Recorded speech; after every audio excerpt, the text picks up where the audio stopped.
com muito prazer, alegria e honra que a gente recebe a mestra Ana aqui e para contar para a gente um pouco, né, da história do coco, de roda na Paraíba, do Novo Quilombo, do Quilombo de Ipiranga, da história de vida. Então, Ana, bem-vinda, fica à vontade. Como a senhora quiser falar, começar falando da sua história, do grupo ou do coco, como quiser, fica à vontade, seja muito bem-vinda. Eita! É, agora eu não posso, não, estou numa reunião aqui. Desculpa, gente. Aqui. Bem, eu sou Ana Lúcia Rodrigues do Nascimento, né? Eu já fui Ana de tantos sobrenomes, né? Ana da CPT, Ana do PT, Ana do Sem Terra. Hoje sou Ana do Coco, né? Amanhã não sei que Ana serei, mas muita luta. Sou filha da mestra Dona Lenita, que faleceu em 2015, e ela, aos 25 anos de idade, ela apaixonou-se por um negro, né? Aliás, por um branco, e que veio de Caporã, morar aqui na comunidade, junto com os pais. E aí, desse romance, ela engravidou e começou aquele aperreio, né? Porque estava grávida, mesmo sendo só namorada dele. E aí chegou ao ponto de comunicar para ele que estava grávida, né? E ele simplesmente mandou que ela se virasse, que ele não tinha nada a ver com isso, né? Então ela começou naquele estágio de loucura que toda mulher fica quando engravida e o pai não quer assumir, né? Então as amigas começaram a ensinar ela a tomar abortivos, né? Para que expulsasse a criança, né? E ela disse, ela contava a mim, né, e que não teve tipo de abortivo que ela não tomasse, né, e eu não nasci no tempo certo, no tempo errado, né? Nasci quando ela completou os 9 meses e meu avô ainda disse a ela que quando ela não conseguiu expulsar a criança, que era eu, então, meu avô chegou para ela e disse que se ela desse a criança na maternidade, ela podia voltar para casa. Então, ela optou por não dar a criança e voltou para casa, e meu avô a expulsou de casa. E ela começou a viver como andarilha, né? Na casa de um, na casa de outro. E eu fui crescendo. E depois de 5 anos de idade, meus avós resolveram me pedir a minha mãe para me criar. Ela vivia em condições precárias, já tinha mais 2 filhos, né? De um outro casamento. E aí eu fui morar com meus avós, né?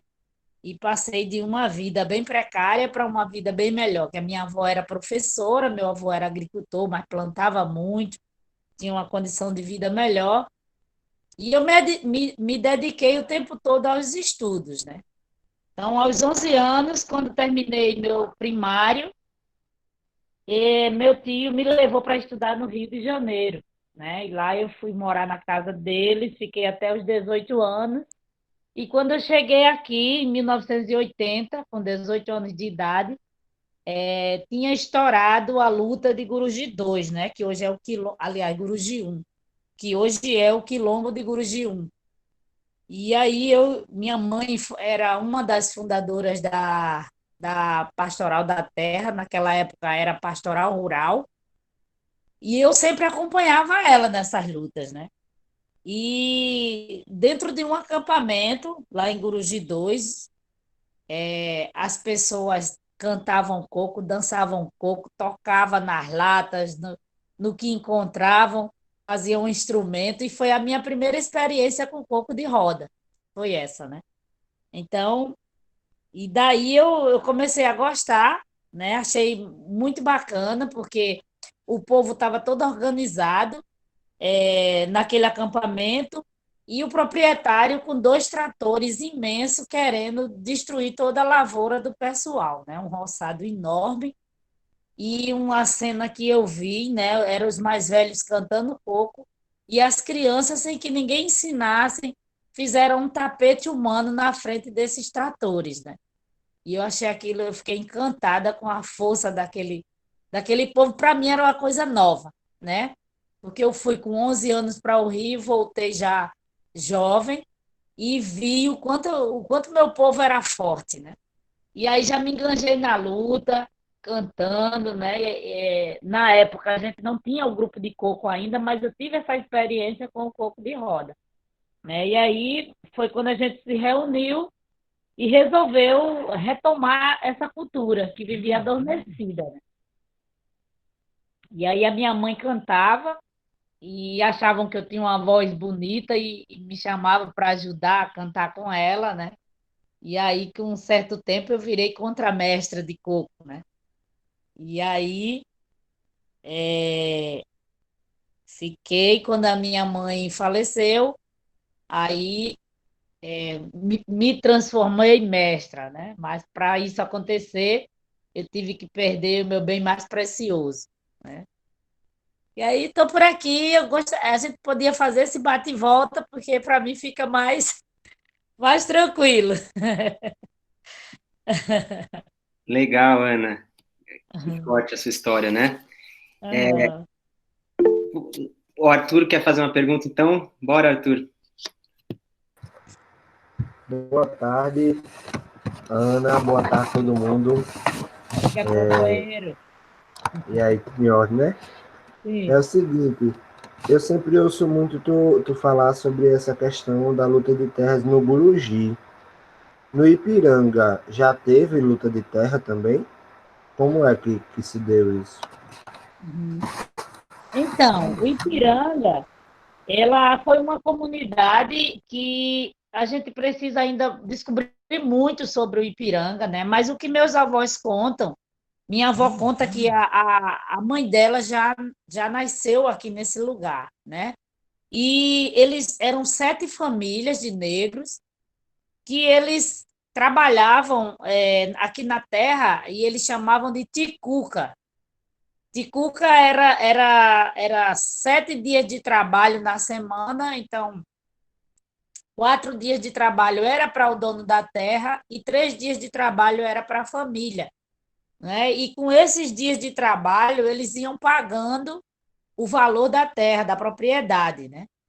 E também pagavam de várias outras formas, com dinheiro, com produto agrícola, com farinha, com uma série de coisas que eles produziam no quilombo, né? Então, todos eles aqui têm o título de posse da terra, que antigamente era um título comum para todos.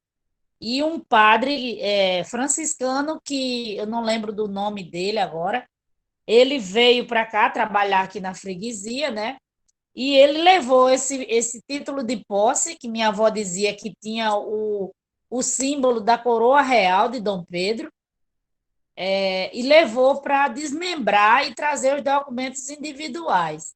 E esse padre sumiu com esse documento, né?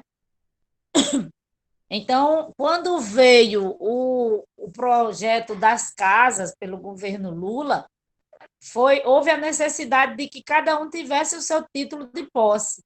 E aí a Interpa entrou no caso e fez esse título individual. E no nosso caso aqui foi a operação inversa, porque hoje a gente precisa desse título comum para que o quilombo seja certificado e a gente percebe que as pessoas não querem mais que o título volte a ser comum, né? Prefere que fique como individual, né? Então, no nosso caso, a operação foi feita inversa, né?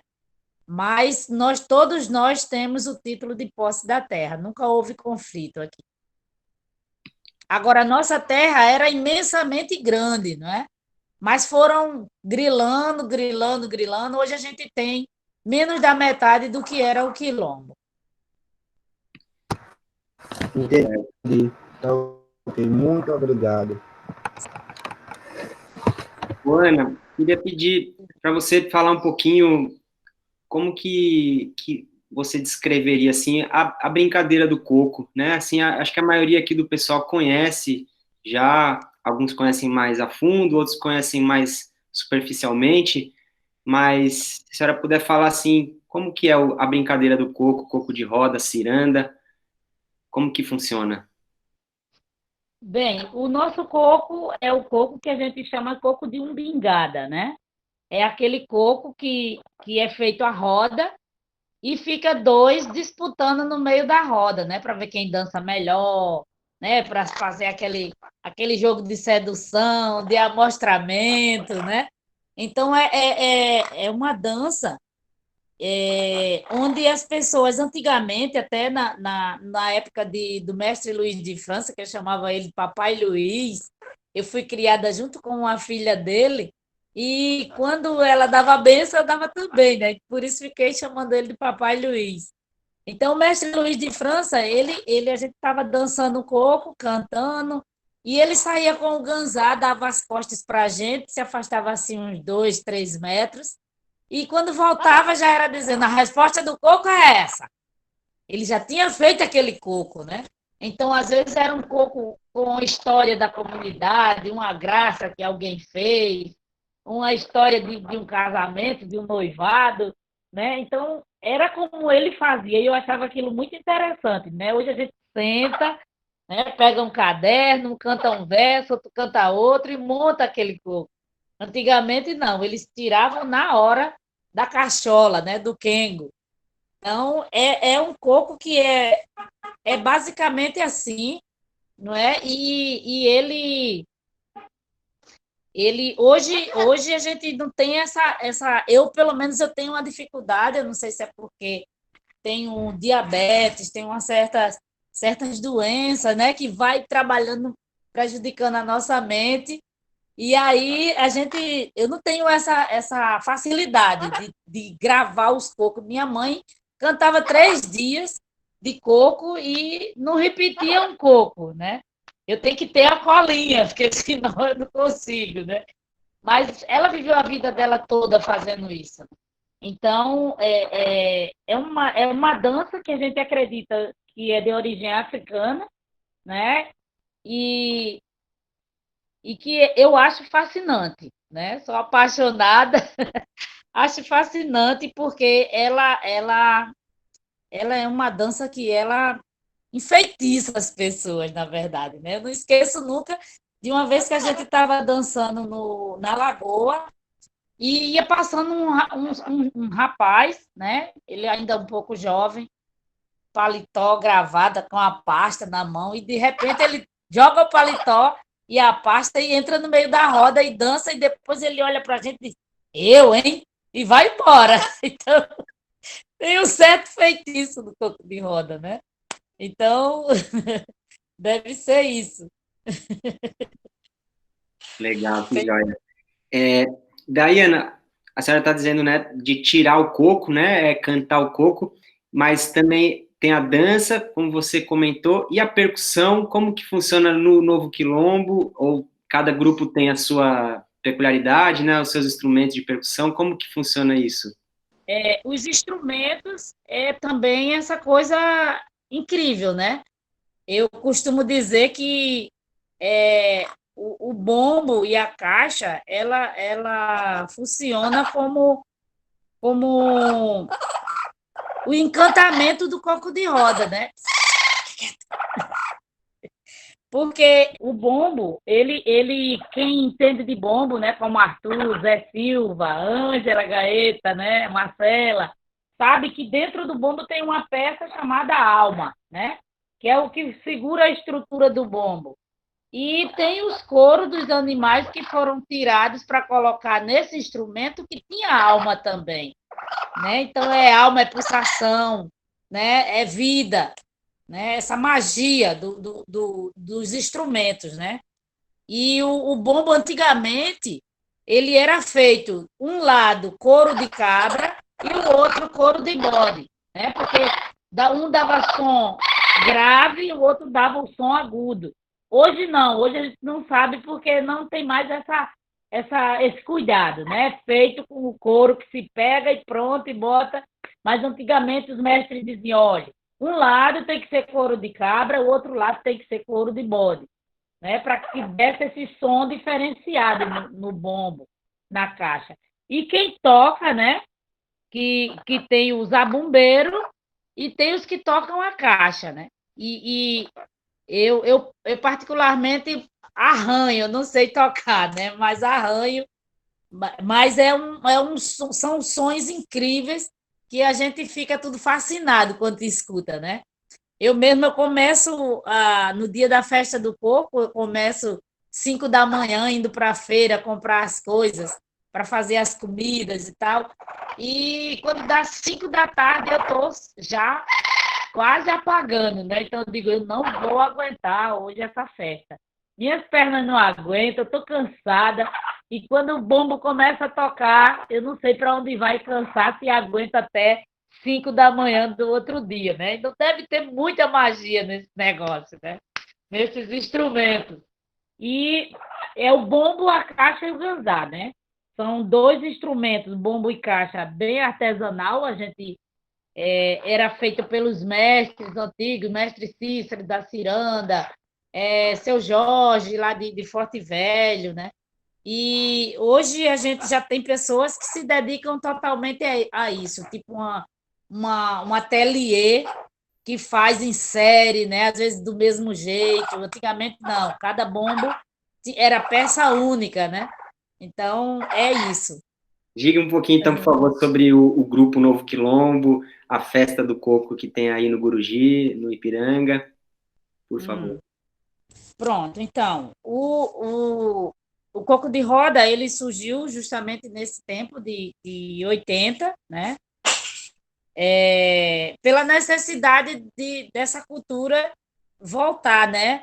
Que os mestres, a gente conversava com eles, a gente via os olhos deles encher d'água quando falava sobre o coco de roda. E aí a gente começou a se conversar, se articular, eu, minha mãe, minha tia, os filhos do mestre, cadê, meu Deus, João Rodrigues, lá de Guruji, Daniele, para entregar ela, que ela já pegou essa. Os filhos do mestre João Henrique, os filhos de Joana Calista, de seu Zé Cocó. Então, esses começamos a conversar com eles e eles diziam, se voltasse a festa do coco, a festa do coco é tão bonita. E aí a gente resolveu retomar. Não tínhamos os instrumentos, mas a gente tocava com a lata de querosene. O ganzá era uma lata de óleo de comida, naquela época era lata de óleo. E começamos com o grupo, né? Brincando na casa de um, na casa de outro. O mestre Luiz de França ainda era vivo, foi dando as técnicas para os mais jovens. E aí a gente começou a trabalhar com esse pessoal.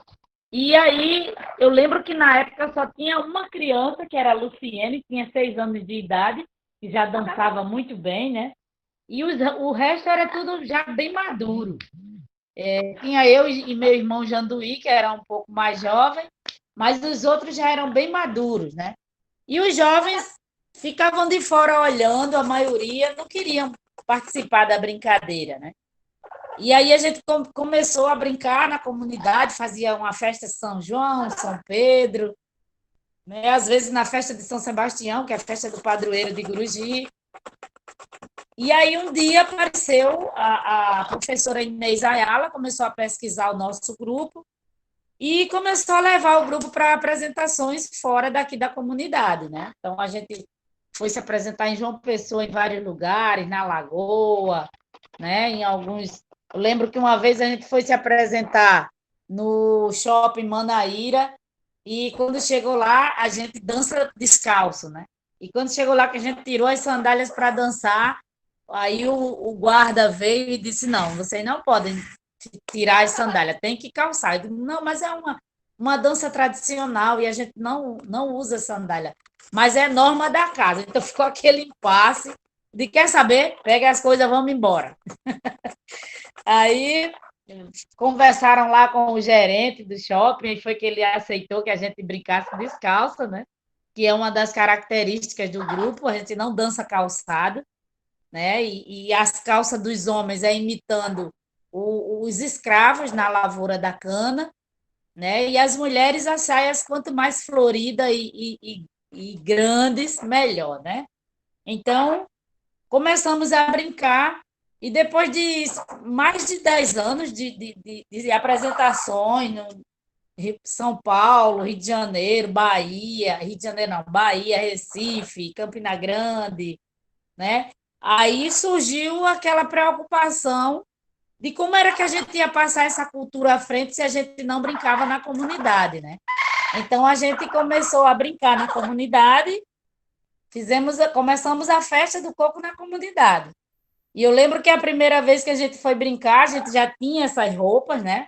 Que era essa blusa com as saias e os homens a calça e a blusa. E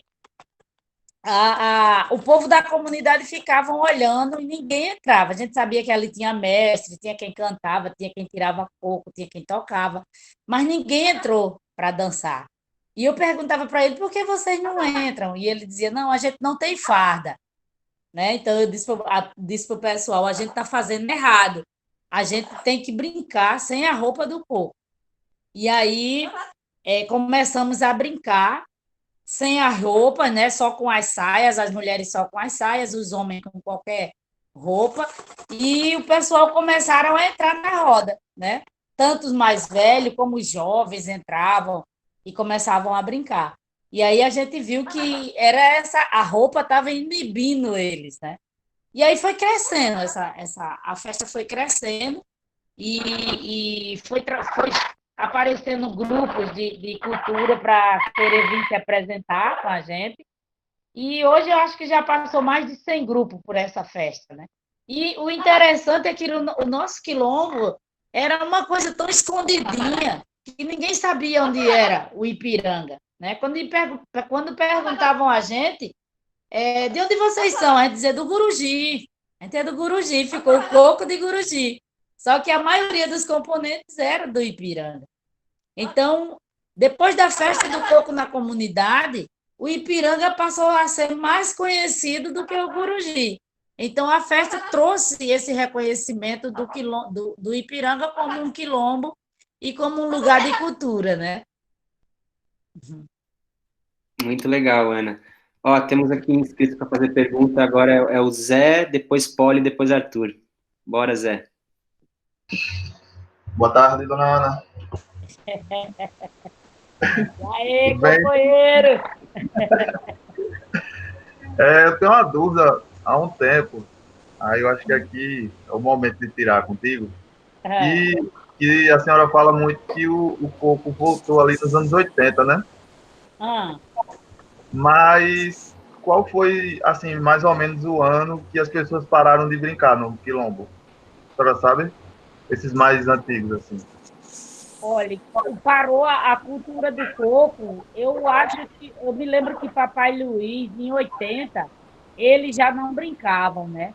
E já fazia muitos anos, muitos anos. E tinha o mestre Zé Cocó, o mestre Zé Maria, a mestra Jona Calista, Luiz de França, João Sapo. Então, eram muitos mestres que já estavam bem velhinhos e já não brincavam mais. Eu acredito que há mais de 20 anos não brincavam mais. Então, no caso, foi mais ou menos ali nos anos 60. 60, 65. A senhora acha que tem ligação com a questão da ditadura militar? Também. Também, né? Isso. Pronto, acho que era isso. E o coco era como a capoeira, era a dança de vagabundo, né? Sim.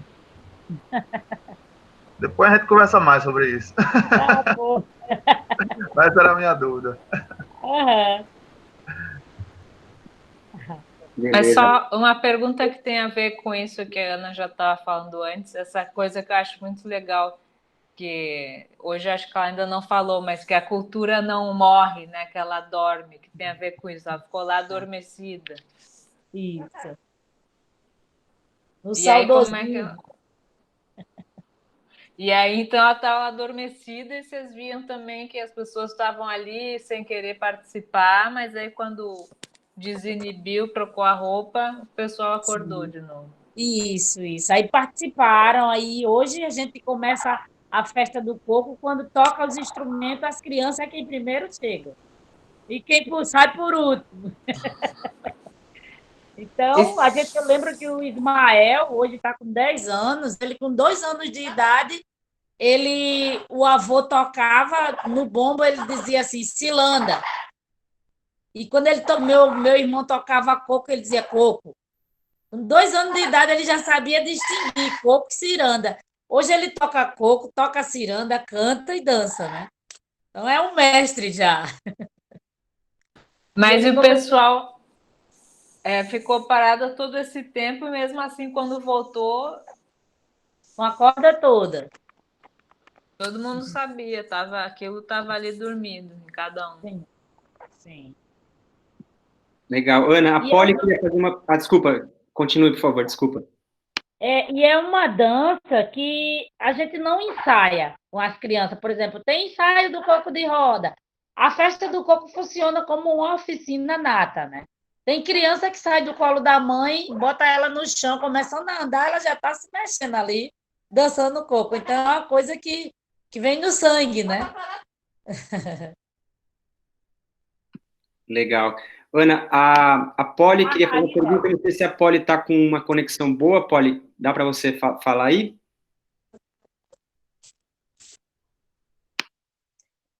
Opa, vocês estão me ouvindo? Sim. Boa tarde, Ana. Boa tarde a todos presentes. Companheira. Ana, eu gostaria que tu falasse um pouquinho sobre o protagonismo das mulheres no coco de roda. Obrigada. Certo. Pois é, eu desde que o coco teve essa retomada, que a gente teve a mestra Dona Lenita como a mestra que ia para as escolas, que ensinava, né? Ela chegou até a ser incluída como mestra griot, né? Que é um título que é dado e é vitalício, né? Depois de um ano, ela foi tirada desse título e foi repassado para. Agora não lembro do nome dela, mas e foi uma coisa que foi feita indevidamente, né? Mas aí tudo bem. Ela continuou aqui na comunidade, indo para as escolas, a gente ia para a escola, a gente ensinava, tanto que na escola de Fundamental 1 tem o projeto Clamores Antigos, que a gente passou mais de ano ensinando aquelas crianças. Depois o professor Manuel assumiu esse projeto, né? E aí uma criança já ia ensinando para outra. E quando aquelas crianças lá vão ficando bem práticas, né? A gente já traz elas para o grupo da gente. E a gente vê que a maioria das mulheres hoje são quem dança no coco, a maioria é mulher, mas os tocadores já são mais homens, né? E a gente percebe pela letra do coco que antigamente os mestres eram mais homens, porque as letras do coco são feitas para as mulheres, né? A maioria das letras de coco são feitas para mulheres. É difícil você encontrar uma letra de coco para um homem, né? Tem uma que eu lembro, é as de ouro, Manuel, é as de prata, Manuel. Esse teus olhos, Manuel, é quem me mata, Manuel. Mas é muito raro uma letra de coco que fale de homem. Então, isso prova que quem cantava eram os homens, né? Mas hoje você vê que as mulheres estão tomando essa força, né? A maioria dos cocos de roda hoje é gerido por mulheres, né? E aqui no grupo eu estou muito contente, né? Infelizmente veio essa pandemia que desmanchou tudo, mas as mulheres do coco, as mais jovens, decidiram que vão aprender a tocar coco, né? Tocar os instrumentos. Então eu fiquei muito feliz, porque era o que faltava, né? Eu acho lindo, né? Um grupo, e é muito raro também você ver mulheres tocando, né? Então a gente vê lá em Barra de Camaratuba, tem acho que uma mulher só. É muito difícil. Então, elas tomaram essa iniciativa e eu fiquei muito contente, mas veio essa pandemia que atrapalhou tudo, né? Mas espero que eu tenha respondido. E só lembrando que a própria Polly, né, que fez a pergunta, é uma caixeira. Isso! Do Coco de Roda Novo Quilombo. É isso mesmo, isso mesmo. Falta fazer o batizado dela. Legal. Agora está inscrito aqui fazer uma pergunta, Arthur, novamente. Voltei, estou aqui. A minha pergunta, na verdade, são duas, certo? A primeira é, eu queria que tu falasse quais eram os melhores zabumbeiros nesse tempo antigo, quando o coco começou a voltar a acontecer, os melhores zabumbeiros. E eu queria saber, por exemplo, se o coco ele tem uma religião e qual é a relação que ele tem com as religiões católica, com a Jurema, isso. Então, essas duas perguntas. Certo. Cara, eu sou muito privilegiada, porque todos os zabumbeiros do grupo são bons, viu? Agora, tinha um que o povo dizia assim, quando o Bitonho pega nesse bombo, o bombo só falta falar. Né? Então, o mestre Bitonho, o cara era bom, viu, no que ele fazia. Então, o mestre Bitonho, mas tem Pedro, tem Janduí, tem Elias, tem Jurandir, e todos eles tocam os dois instrumentos. Seu Wanda é que só toca bombo, né? Mas os outros, todos eles tocam os três. Bombo, caixa e ganzá. E são muito bons. O próprio Ismael já toca muito, né? Então, eles são bons mesmo. Janduí, então, é um danadinho. Muito obrigado. E a outra pergunta é justamente A isso, né? religião. Se o corpo tem uma religião, se tem A alguma religião, relação com ele. a gente vê, eu sou uma pessoa que, quando me perguntam qual a minha religião, eu digo que eu acredito em Deus, né? Porque eu acho Deus em todo canto que eu vou, né? E eu já fui em muitas festas de terreiro, festas da Jurema, e interessante que lá é cantado músicas do povo. Então, isso tem uma proximidade muito grande, né? As roupas são idênticas, as músicas são idênticas, os toques são idênticos, né? Com algumas alterações, né? Porque o Elu toca diferente do bombo.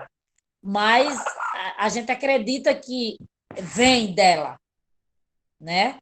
Vem dela. E muita gente confunde, diz assim, isso é macumba, vou dançar isso não, que isso é macumba. Não sabe eles que macumba é um instrumento musical, né? Mas eu acredito que tem muito a ver, viu? Legal, Ana. Antes de passar a pergunta, agora tem Ingrid, depois Caio. Só ainda na linha disso que a senhora está falando, a senhora disse que tem uma coisa, uma origem africana, né, o coco, mas tem também influências indígenas no coco? Também, também. E o nosso quilombo ele é muito misturado aqui, né? Os índios tabajaras, os potiguaras, né? É muito misturado aqui. Aqui tem os caboclos, que é a família dos caboclos, né? Que moram aqui no quilombo, que é a mistura do índio com o negro, né? Então, tem essa coisa também. A gente acredita piamente que tem toda essa mistura.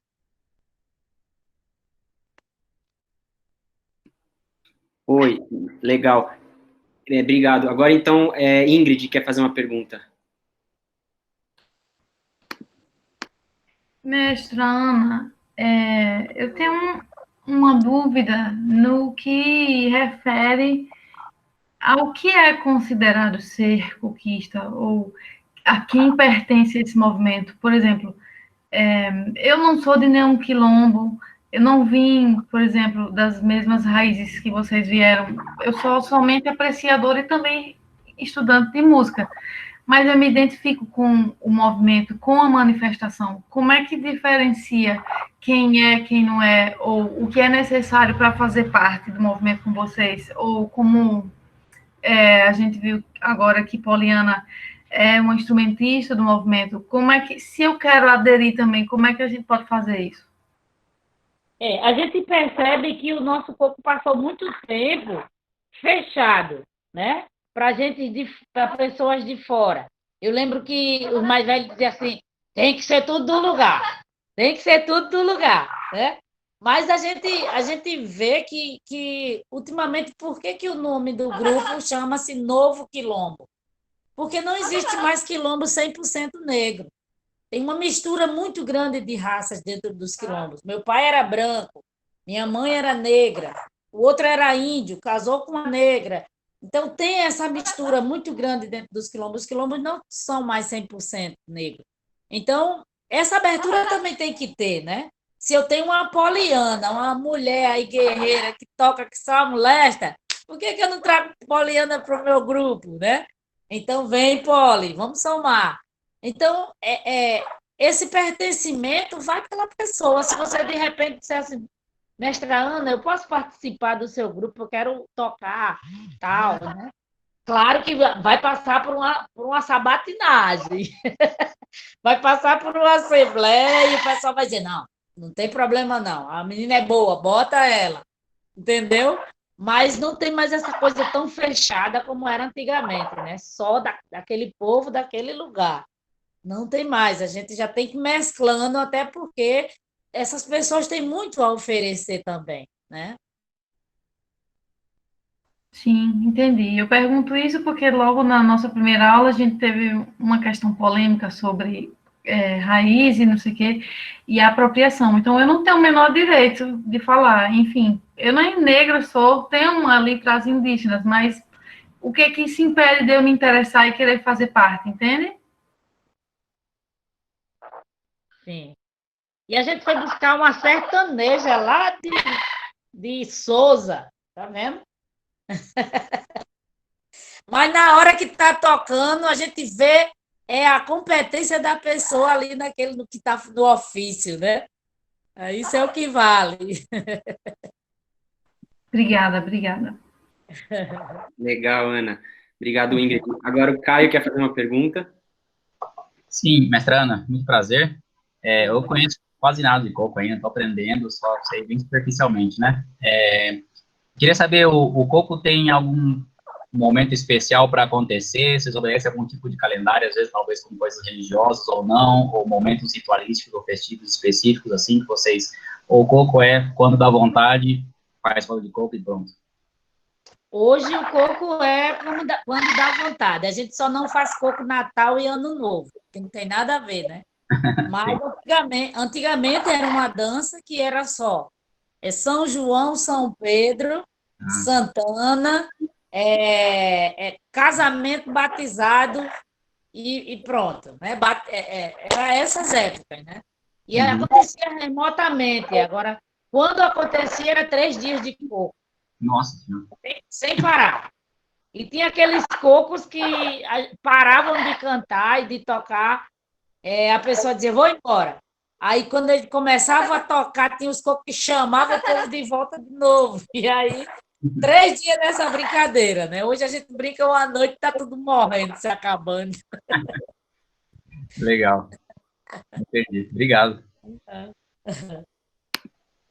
Legal. Eu queria te perguntar, Ana, de onde vem esse nome coco?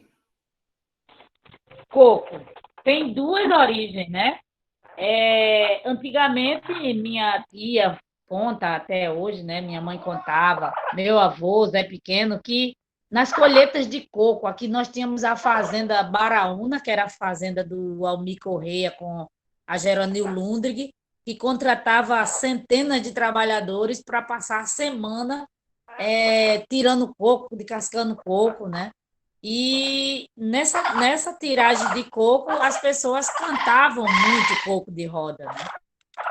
E também pelo fato da música ser feita no improviso, tirada da cabeça, do coco, do quengo, né? Então tem essas 2 linhas de pensamento, né? O coco por conta da colheita do coco, né? E também o improviso tirado da cachola. Legal. E ainda nessa linha, Ana, como a senhora acha qual que seria a característica do coco da Paraíba? Porque tem coco em outros lugares, né? Alagoas, Rio Grande do Norte, Ceará, Pernambuco, acredito que em outros lugares também.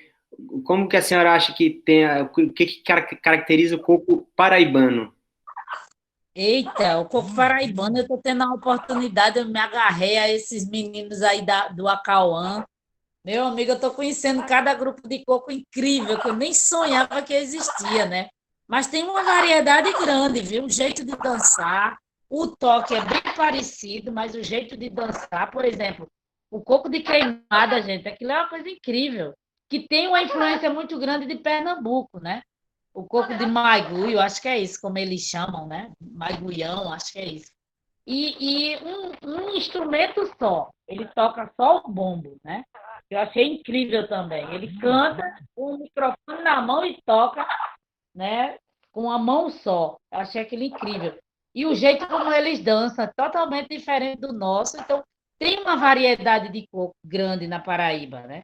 Mas eu acredito que o coco de Umbingada, ele tem mais grupos que dançam desse jeito, né? Como de Teca de Cabedelo, é incrível. O coco de Barra de Camaratuba, que eles entram de um em um na roda, né? Não tem aquela disputa dos dois na roda. O coco de Jacumã, já eles dançam virando um para o outro, né? Então, cada um coco tem seu jeito, seu manejo, né? Como dizia minha mãe. Cada um coco tem o seu manejo, né? E a gente vê que tem o coco da roxa, o coco praeiro, o coco de cacete, o coco de umbigada. Então, tem uma variedade grande aqui na Paraíba. Legal, né? Na verdade, tem vários tipos de coco, na própria Paraíba tem vários tipos de coco, né? Sim, sim. E Legal. cada um mais bonito que o outro. Joia. Nina quer fazer uma pergunta. Porque a gente está essa disciplina de metodologia de ensino da música, né? Então, acho que uma das coisas que é mais interessante pensar aqui para quem vai ser professor de música no futuro é como é que se aprende, como é que se ensina o coco, porque é diferente da gente aqui na universidade, que vai ler sobre, vai pesquisar e tal, né? Então, eu queria saber como é que é no coco aí. Bem, aqui é uma coisa bem interessante, que Fabinho, tem Fábio, Fábio começou com 6 anos de idade, hoje ele está com 16, tem 10 anos, e Fabinho já faz coco, né? Já compõe coco de roda, já canta. É uma coisa que a gente não tem muita dificuldade, não. Porque eu acho que a gente aprende, sei lá, com o tempo, como é que eu falo, meu Deus, como é que faz, como é que ensina coco? Eu acho que Arthur já está um danadinho para tirar coco de roda, para fazer coco, né? Então, é a prática que faz isso, né? É a prática, eu costumo dizer que a gente aprende fazendo, né? Aqui eu fico pensando, eu tô martelando esses dias aqui que eu tenho que fazer um pouco para quando voltar, a gente botar para quebrar, viu? Daquele coco que sai fogo. E aí tem que ser uma letra bonita, com uma música bonita. E eu estou martelando. Fabinho, vem para a gente pensar juntos, né? Então, é isso. É na prática que a gente vai aprendendo a fazer coco, né? A minha mãe já tinha essa facilidade. Até um sonho que eu contava para ela, ela ficava por ali. Quando era no outro dia, ela dizia, Ana, eu fiz um coco sobre aquele sonho. Eu tinha essa facilidade. Mas aí você estava dizendo que às vezes você esquece que tem que anotar, né? Isso, tem um caderninho que de vez em quando eu dou uma olhadinha aqui. A minha mãe não, a minha mãe tirava um atrás do outro, porque ela dizia, um coco puxa o outro. Um coco puxa o outro, né? E aí ela tinha essa facilidade.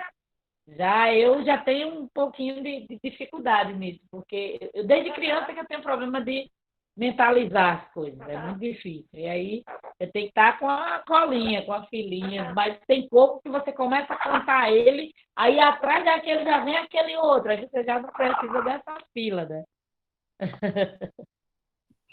Ô, Ana, e como que é essa coisa do coco, assim, que tem a pergunta e a resposta, como que é? Você podia dar um exemplo para a gente, por favor? Certo. Porque, assim, quando a gente canta o coco, quem é do grupo já sabe a resposta. Mas quem não é do grupo, que quando a gente quer que o coco... que quanto mais você responde, mais o coco fica animado, né? Então, a gente tem que começar pela resposta, para que as pessoas aprendam, né? E depois, quando você faz a tiragem, como a gente chama, né? Aí as pessoas já vão responder, né? Todo coco tem uma resposta, né? Então, geralmente, minha mãe dizia assim, a resposta do coco. E aí cantava a resposta, os tocadores ficam parados, não tocam, para as pessoas entenderem o que estão cantando, e depois é que, quando ela vai fazer a tiragem, é que eles pegam já tocando, né? Entendi. É um método de ensino, né? Primeiro canta a resposta para todo mundo aprender e poder cantar depois. E a Se minha a gente mãe fosse dizia... cantar agora, eu não ia saber a resposta, eu ia ter que aprender primeiro. E a minha mãe dizia assim, coco seco não presta, coco mudo não presta.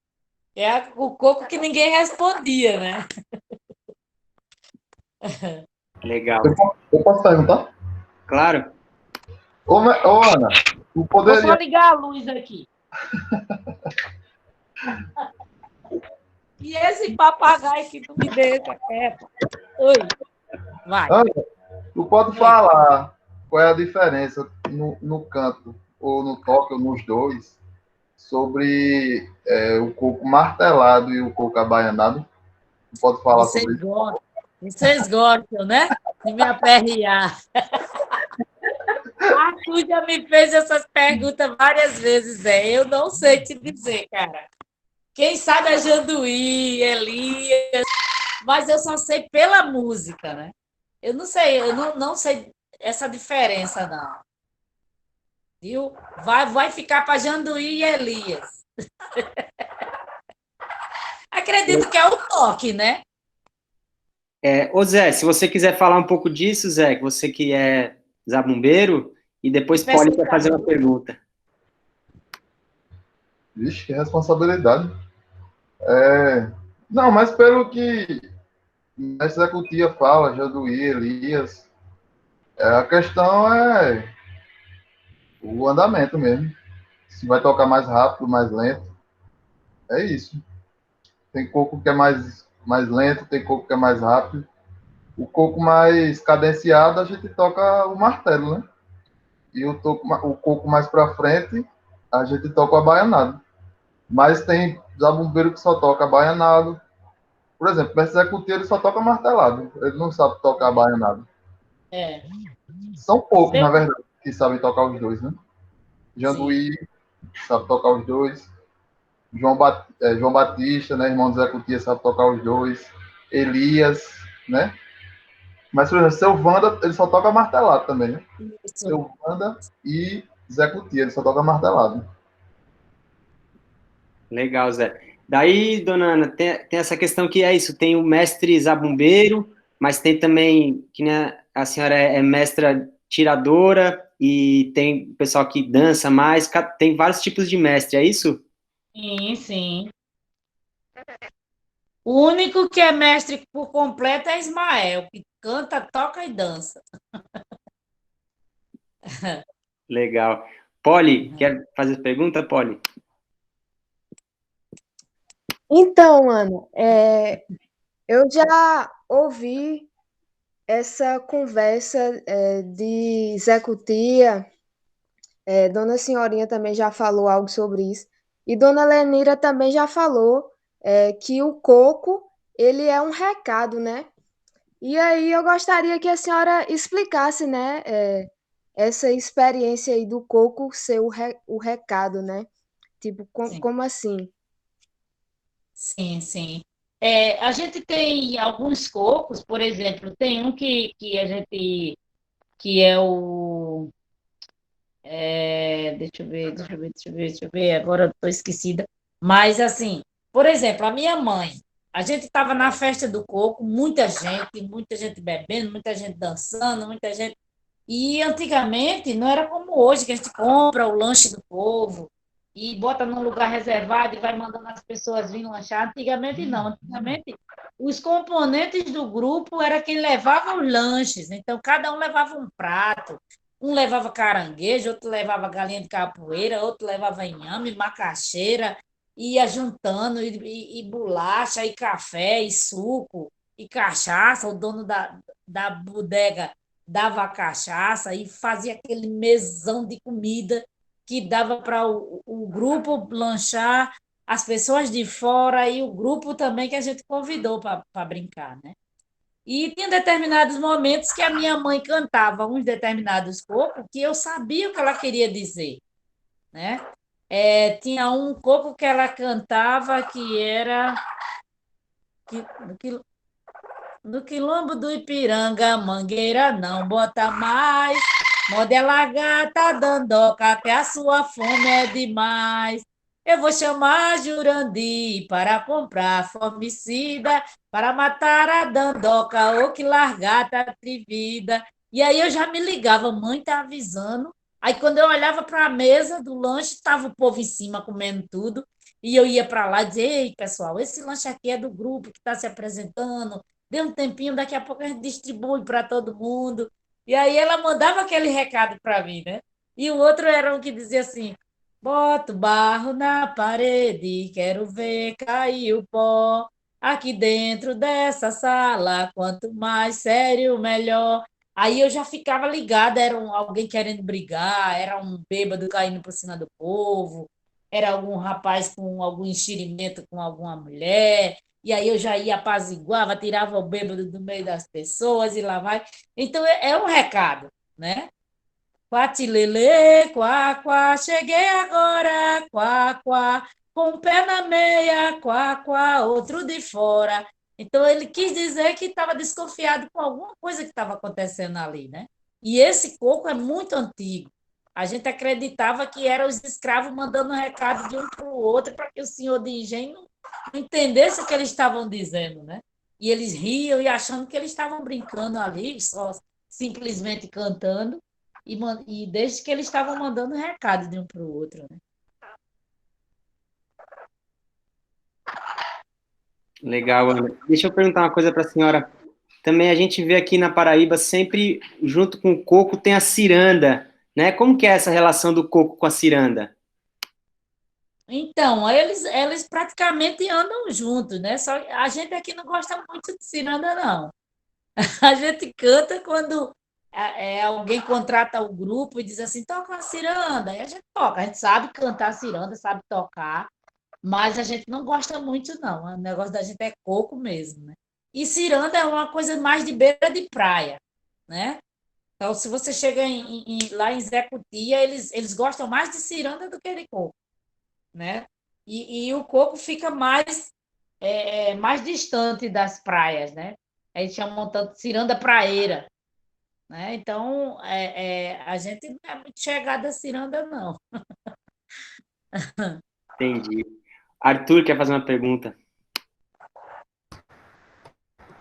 Voltei. É assim, nessa mesma história aí de cocos que são tirados para momentos específicos, eu já ouvi vocês falarem muito daqueles cocos de alvorada, né? Que eram cantados os cocos de manhã, já quase quando o sol estava saindo.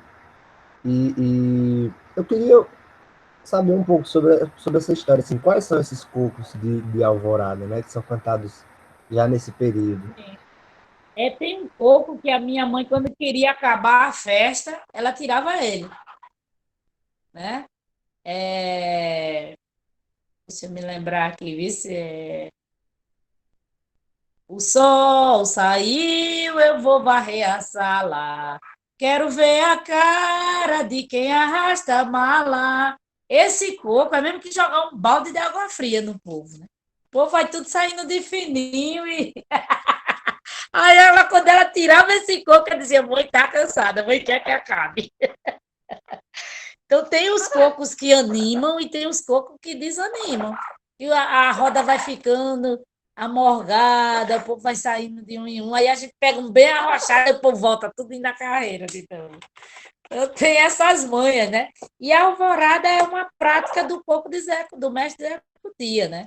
Que era o que eles faziam de madrugada, quando os dias já iam amanhecendo, iam para o rio tomar banho, tirar a lombra da noite toda, e as pessoas botando as comidas na janela e as bebidas, e a gente reforçando de novo, e bebendo e comendo, e ia, tomava banho e voltava e ainda dançava um bocado de tempo. Então, a alvorada era essa prática do coco do mestre Zé Cutia, né? Legal, obrigado. Legal, Ana. O Zé quer fazer uma pergunta novamente? Não, Ana, porque veio uma curiosidade aqui na minha cabeça. Aí seria interessante, eu acho, trazer para cá, que é o seguinte. Eu queria saber, assim, que tu falasse também pro pessoal, como é que tu enxerga essa questão, né, que tu fala muito durante as festas de coco, que as pessoas não respeitam a roda, né? Sim, Que sim. eu sempre vi diversas vezes tu falando, o coco é de roda, vamos manter a roda, pessoal, né? E tem essa Sim, questão também que Paulo falou, que o coco é de recado, né? sim, E sim. como é uma festa aberta, muita gente que vai nem presta atenção, né? Então, assim, É. nem sabe que aquilo é um recado até para eles mesmos ali, né? No momento, né? Estão fazendo alguma coisa. Então, eu queria saber como é que tu enxerga isso, né? Dessas interferências, assim, né?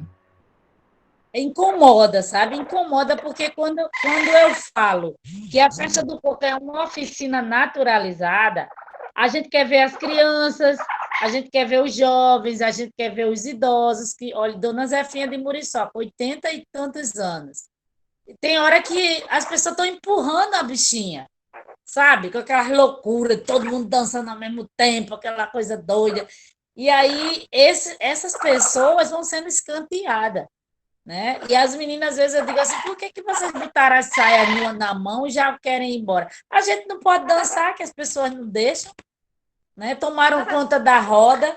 Então, é isso, porque essa oficina é vendo que eles vão aprender, mas se todo mundo dança ao mesmo tempo, eles podem aprender até de um jeito diferente do nosso, né? Então, achar que aquilo é normal, que o coco de roda é aquilo, aquela muvuca toda. Então, eu fico, coco de roda, pessoal, coco de roda. Cadê a roda, né? Então, bate numa criança, bate no idoso, né? Bate nos mestres que estão cantando, um tempo desse quase quebrava o meu dente. E então tem que ter essa coisa, né? Esse respeito pela roda, né? Então, mas está difícil, mas a gente vai botar, vai dar um jeito nisso. Vou pegar os dançadores, as dançadoras, entrem no meio e pega todo mundo assim, dá a mão como quem vai dançar ciranda e bota eles no canto deles.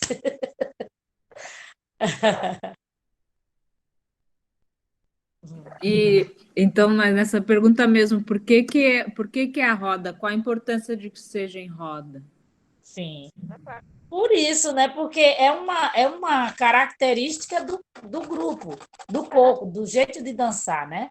É aquela roda dançando e depois dois indo para o meio da roda para fazer aquela disputa entre eles, né?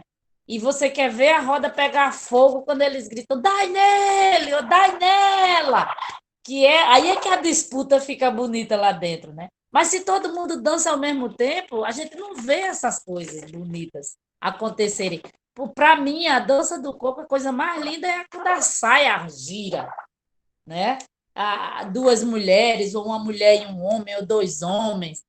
Mas se vira aquela muvuca, a gente não tem como perceber essa particularidade que é do coco Novo Quilombo. E aí, por exemplo, se vai para o palco, se apresentar já é diferente, né? Aí já não dá para formar roda. Isso, isso. Eu queria só comentar rapidinho a fala dele, não posso? Sim, eu acho. Porque assim, eu enxergo muito essa questão, né, do pessoal não respeitar a roda. Inclusive, até no encontro de coco, teve que se criar uma comissão da roda para o pessoal respeitar a roda, né? Uma placa também. Respeita a roda, né? Porque é muito essa questão de como se tornou o coco pernambucano, né? E como é muito forte, né, o pessoal acha que o coco é uma coisa só. Eles como ninguém presta atenção em nada, né? Chegam no quilombo achando que uma brincadeira de coco que acontece em um palco, né? É a mesma coisa de uma brincadeira de coco que acontece em uma comunidade, né? E não é, né? E também tem a característica do coco paraibano, nessa questão da roda. Então, acho que falta um pouco mais de sensibilidade, né? Das pessoas chegarem, observarem, né? Como aquelas dançadeiras estão fazendo para ir poder aprender, né? Como é a coisa no local, né? A dificuldade que eu tive quando eu fui para o corpo de Beto de Oxum. E eu queria dançar, eu e minha menina querendo dançar, mas a gente não podia, porque é um em cima do outro, é aquela coisa maluca, né? Todo mundo dançando ao mesmo tempo, todo mundo, né? Diferente do nosso aqui, né? Bem diferente. Legal. Almires, quer fazer um comentário? Bem em cima da fala da professora Nina, um tempo atrás, que ela falou sobre a questão do aprendizado, que a gente não tem isso na instituição, né? Porque, assim, a gente está na universidade e a gente aprende formas diversificadas, sem ser aquela coisa tão conservatorial. E aí a gente aprende sobre métodos teóricos que faz a gente aprender de forma mais diversificada, né? Utilizando o corpo. E para mim, pelo menos, desculpe se eu estiver errado, mas para mim o coco, a aprendizagem ainda está muito no quilombo, está muito no terreiro, na prática de ir no quilombo. Pelo menos, assim, à vista, se tivesse oficinas, ao meu ver, mais oficinas, sabe, mestre? Com mestres, com dançarinos como o pessoal da Alcauã apoiando. Inclusive, eu gostaria já, assim, tá longe, mas já vamos agora estreitando os laços, de convidar a senhora para fazer uma oficina no IFP Bandas, que é um projeto que o professor Chico participou esse ano, que é dar aula para os professores, porque eu acho que tem que ter essas oficinas para a gente que ensina, que a gente está ensinando os mais novos, para poder mostrar, tanto a gente poder utilizar a nossa cultura como forma didática, porque hoje em dia eu uso o forró, para ensinar os meninos divisão rítmicas e as coisas, eu uso o chachado, o xota, o baião, porque é o que está mais perto para mim, sabe? Mas eu gostaria muito de usar o coco para os meus alunos da banda marcial, para passar o conhecimento teórico através da prática do coco, para eles conhecer também o coco, mas para isso a gente precisa de oficina. E eu acho, inclusive, assim, pela fala de Zé, que a questão do desrespeito com a roda é justamente a dificuldade do acesso ao conhecimento do coco, que está fácil e não está. A partir do momento que quem é da cidade, entre aspas, sai da cidade para ir para o terreiro uma vez só, praticar ou ver o coco, ele não vai saber respeitar, porque ele também não conhece, sabe? Então, eu acho assim, sugiro uma sugestão humilde de um pobre aluno, que ao pessoal do Acauã, a senhora, eu tive o prazer de ter aula com a senhora no PIBID, assim, muito bom, muito obrigado por todo o ensinamento que a senhora está passando, mas sugiro que procurem as instituições para inserir mais através de oficinas, sabe? É muito didático, a gente aprende muito, eu aprendi muito naquela aula da senhora, foi maravilhoso, tanto como está sendo maravilhoso agora, viu? Muito obrigado. Nada. Eu digo principalmente quando tomam umas 4, 5, né? Que o povo fica tudo animado. É por isso que a gente não implica muito. Legal, Ana. Então, isso que o Almires falou, eu ia perguntar alguma coisa mais ou menos assim também.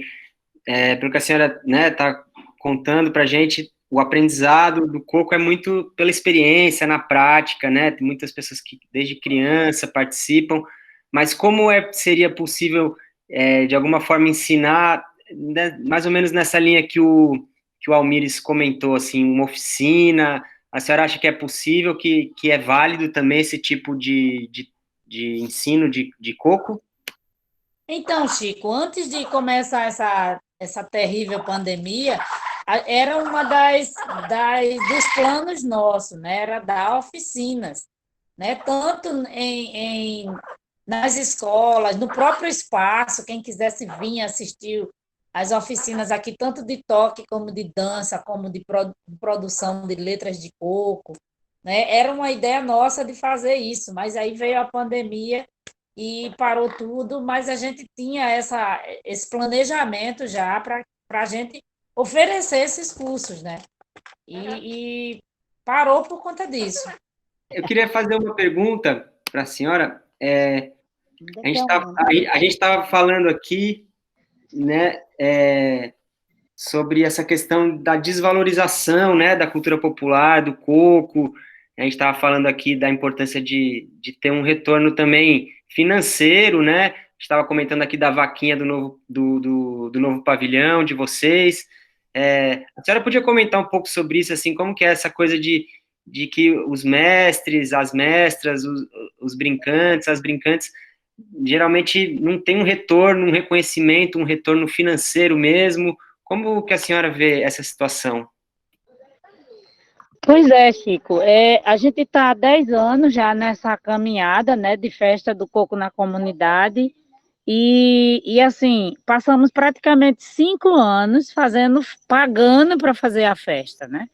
Então, as minhas meninas, quando era na Semana do Coco, né? A gente começou a festa do coco mesmo. A minha mãe ainda estava viva, a gente não tinha essa multidão toda, os grupos, não vinham muitos grupos para se apresentar na comunidade, então a própria festa ficava aquela coisa mais simples e a gente cada um levava um prato, uma comida e fazíamos a festa. Quando ela tomou esse cunho, né, de festa estadual, né? Aí com 500 participantes e com tinha mês da gente estar com 150 componentes dos grupos que vinham se apresentar.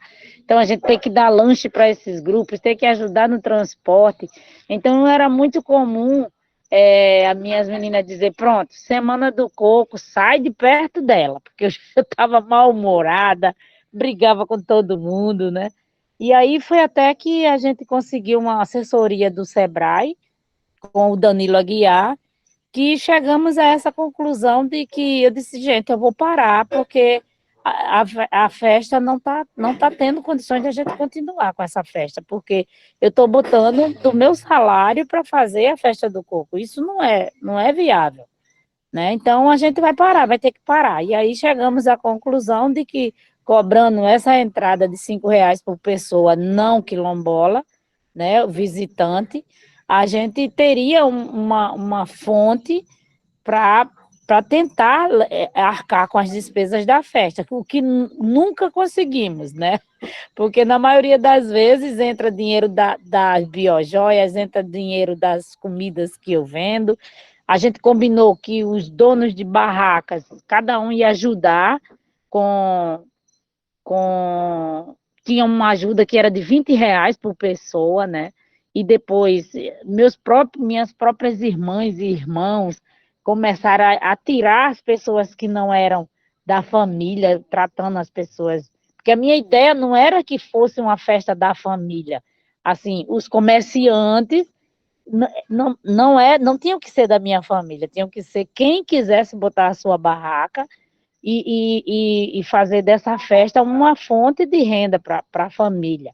Mas do meio para o fim, ficou só o povo da minha família e o meu próprio padrasto disse, vocês não têm que pagar nada, porque isso aqui também é de vocês. Então, arcava para mim o contato com os grupos, minha casa virar um hotel, eu ter que dar café, almoço, às vezes até janta, que o grupo ficava no outro dia, o dia todo. Então, eu que arcava com essas consequências, né? E aí a gente conseguiu, com essa entrada, as pessoas pagando essa entrada, a gente comprar os lanches do grupo, ajudar um transporte de um grupo ou outro, e a gente não tinha nenhum retorno da gestão, por exemplo, né? Essa gestão mesmo a gente não conseguia, mas, por outro lado, ela fez uma coisa que as outras gestões também não fizeram, que foi a gente receber cachê para se apresentar no município, né? Que, como eles diziam, não é um cachê, é uma ajuda de custo, mas nem isso a gente tinha dos outros grupos, né? Só que essa ajuda de custo a gente rateava entre os componentes e, assim, desorganizadamente, eu digo assim, né? A gente não ficava com uma reserva para arcar com essas consequências, né? Rateava tudo, ficava com caixa zero, né? Então, e aí, governo do estado, a gente, durante 30 anos de caminhada, a gente se apresentou, eu acho que 3 vezes para o governo do estado, né? 3 vezes. E agora, nesses últimos anos. Funjop, na época de seu Emilson, a gente fez muitas apresentações, né?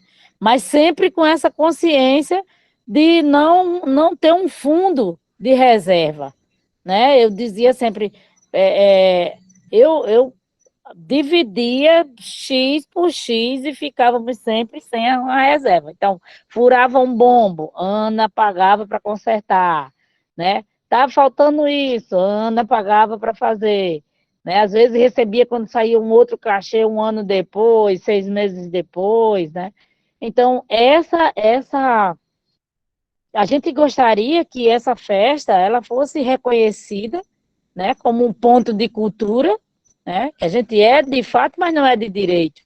Um ponto de cultura onde a gente tivesse um fomento para que essa festa ela não se tornasse um prejuízo para quem a faz, né? Que eu pudesse dar uma ajuda a cada um dos meus mestres para eles tocarem a noite inteira, que eu pudesse dar uma roupa nova a cada 6 meses, que pudesse comprar instrumentos novos, mas isso não acontece, porque a gente não tem ainda esse reconhecimento financeiro, né?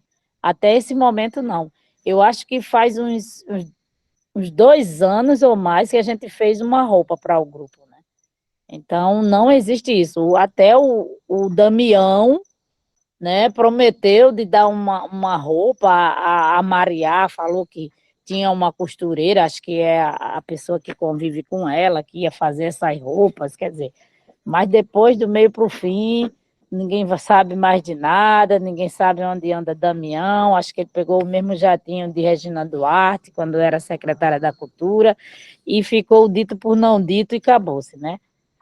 Então é isso, é muita dificuldade, fazer cultura popular não é brincadeira, não é brincadeira, e as pessoas ainda acham, né, que os mestres ganham muito dinheiro, que os mestres recebem por tudo que faz, que os mestres isso é o pior que tem, né? Porque a gente sabe que não, isso não acontece, né? Mas ainda tem pessoas que acham que a gente ganha muito com esses afazeres.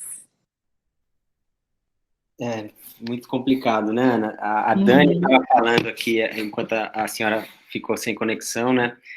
Mas ela já se sentiu contemplada aqui pela sua fala. A Eva quer perguntar, Eva?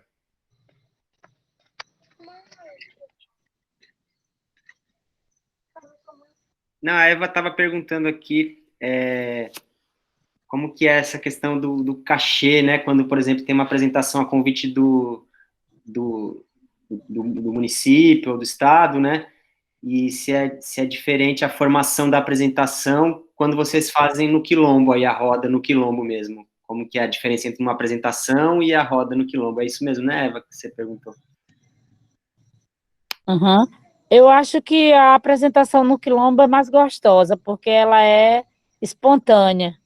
Não que as outras não sejam, mas é aquela coisa técnica, é tudo cronometrado, é o tempo, sabe, aquela coisa que às vezes estressa tanto a gente, bota os tocadores e cantores lá em cima, os dançadores aqui embaixo, um não faz conexão com o outro, é uma loucura só. Mas tem apresentação que é muito legal, muito bacana, mas tem umas que estressa, sabe? Queria um dia desse que a gente fosse se apresentar, era 10 minutos de apresentação. Gente, pelo amor de Deus, só dá para formar a roda. Peraí, o que é isso? 10 minutos de apresentação, meu pai? Não dá não, pelo amor de Deus. Aí fica difícil, né?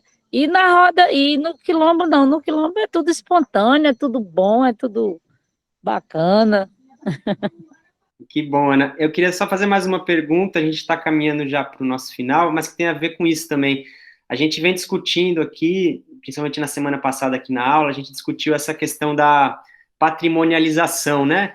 Esses processos que tem do IPHAN, tem no âmbito estadual, tem no âmbito federal, e a gente estava vendo o caso do samba de roda do Recôncavo, né, que a professora Nina tem uma pesquisa ampla sobre isso, e a gente viu exatamente essa questão, né, de que a manifestação cultural, quando ela está no contexto tradicional dela, ela é de um jeito, né, e aí quando vai para um palco, ela muda completamente, né, como a senhora está colocando aqui.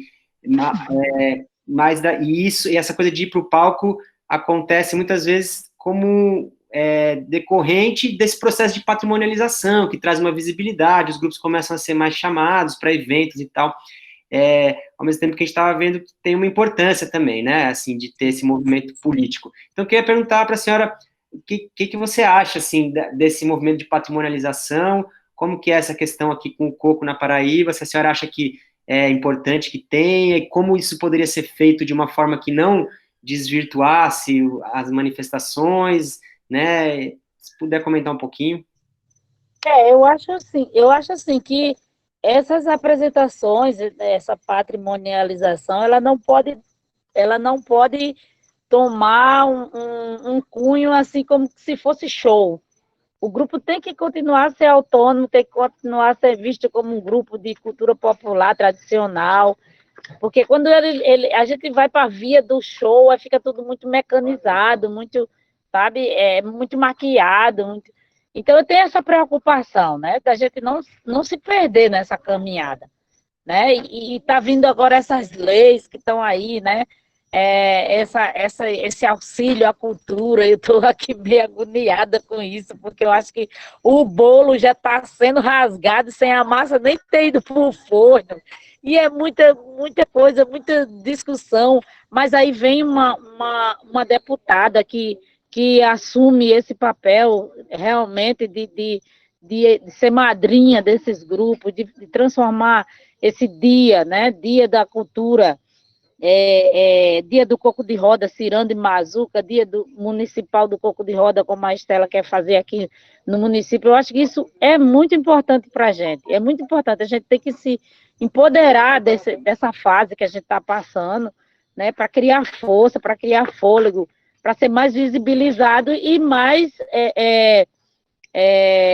que as gestões, né, tenham esse dever de ter esses grupos como grupos que fazem a alegria do povo no seu município, porque aqui no município do Conde, quem faz isso é o Coco de Roda daqui, né? E a gente vê ainda a gestão muito distante da gente, né? A gente poderia estar tendo ajuda para transporte, a gente poderia estar tendo...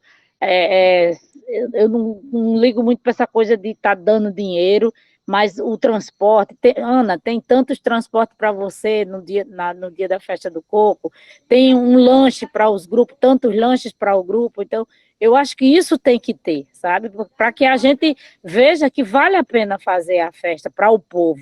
Então, eu estou fazendo hoje a função que é da gestão, que é de prefeitura, de governo do estado, secretaria de cultura, secretaria, sabe? Quem está fazendo é os mestres nessas comunidades. E a gente sabe o quanto a gente rala para fazer isso, né? Para não deixar uma cultura morrer. A gente vive com a corda no pescoço todos os dias, para fazer com que essa cultura esteja aí gritando todos os dias. Certo, Ana. Isso é uma situação bem precária mesmo, vulnerável, né? E um descaso mesmo do poder público, né? Sim. E você acha que isso tem a ver com a própria história do coco, dessa origem negra, com traços indígenas? A senhora sente assim que tem um preconceito mesmo, racismo? O que a senhora acha? Nessa gestão, não. Nessa gestão, eu vejo pelo contrário, né? A gente está até vendo melhorias, mas eu não vejo nem racismo. Eu vejo a falta de compromisso mesmo, como que cultura popular seja primeiro. Cultura popular nesses municípios é a prima pobre da educação. As migalhas que sobram da educação vai para a cultura. E a gente vê que cultura é tão forte quanto a educação. A cultura está dentro das escolas, não é? Nós, mestres, fazemos cultura dentro das escolas. Então, por que viver de migalhas? Então, é a falta de compromisso mesmo. Não é a questão nem É o compromisso, é como que a cultura fosse uma coisa que, deixa para lá, isso aí, se a gente não botar a mão, eles fazem de todo jeito, então para que gastar com esse povo?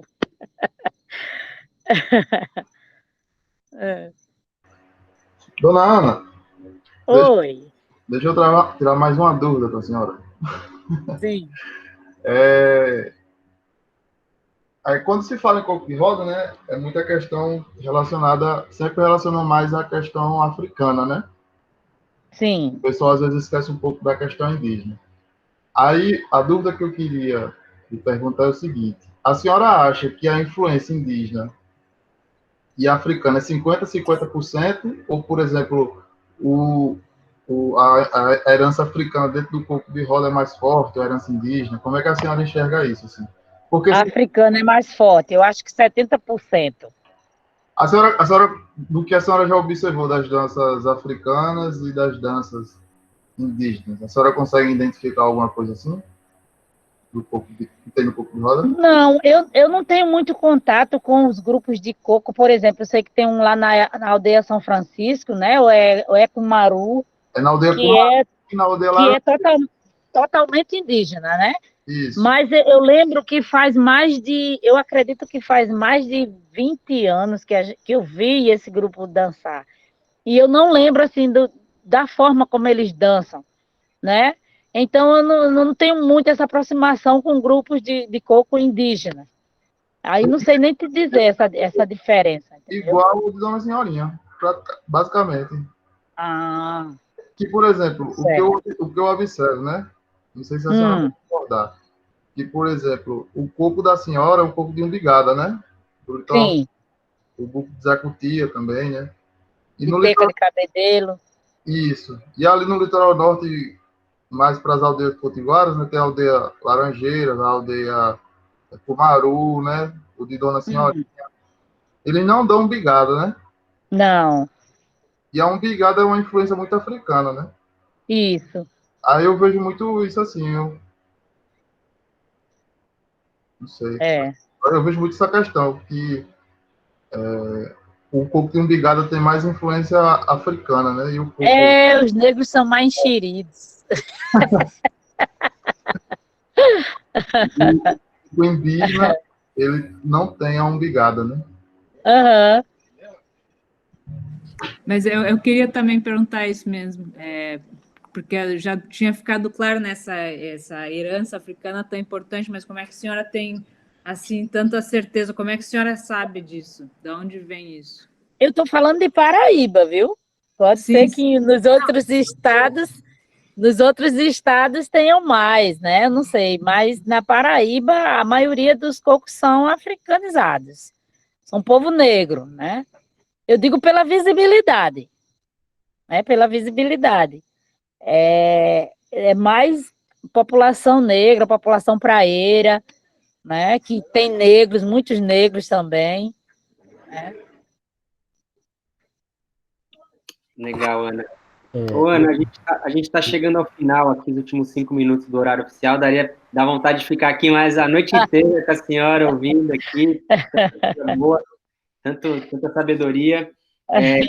Mas se alguém tiver alguma última pergunta, senão eu queria só fazer uma conclusão aqui. Alguém quer falar mais alguma coisa? Eu tenho a última pergunta, Arthur.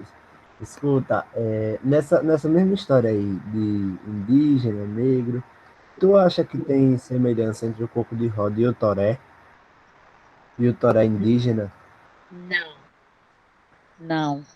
Porque o toré é aquela dança, tipo, sei lá, agora tu me pegou, viu? Porque a gente imita também muito assim, o amassar do barro, né?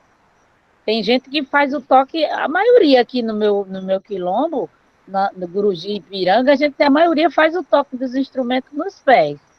E era muito utilizado essa prática na tapagem das casas de taipa, né? Que é um pouco um toré, né? Aquela coisa de... É parecido, viu, Arthur? Valeu. Legal. Ô, Ana, para a gente terminar aqui, então, só pedir para a senhora falar que recentemente lançou o disco, né, do Novo Quilombo, e falar sobre a vaquinha do Novo Pavilhão, e, se possível, que a senhora termine cantando um coco para a gente, tirando um coco para a gente. Eita, pois é, minha gente, tô feliz que a gente está fazendo essas reuniões, a gente está chamando a atenção, vai lá, ajuda, né? E a vaquinha está engordando, está ainda muito lenta, mas a gente vê que é por conta da situação que o país está vivendo. A fosse em outros tempos a gente já tinha, eu acho que a gente estava mais de 50% da meta, né? Mas mesmo assim eu já estou muito feliz por ter recebido o projeto do pavilhão. Estou assim encantada, sonhando, acordada com esse projeto que está lindo, né? E sendo procurada pelas pessoas, pedreiros, olha, pode contar comigo.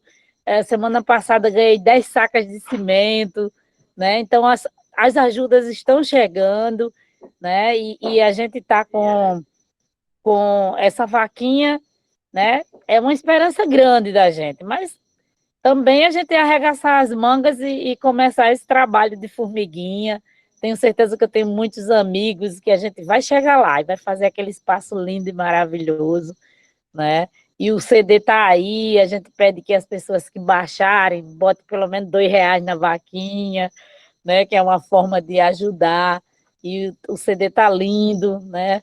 Se a gente conseguir transformar ele em CD físico, a gente vai fazer isso, né?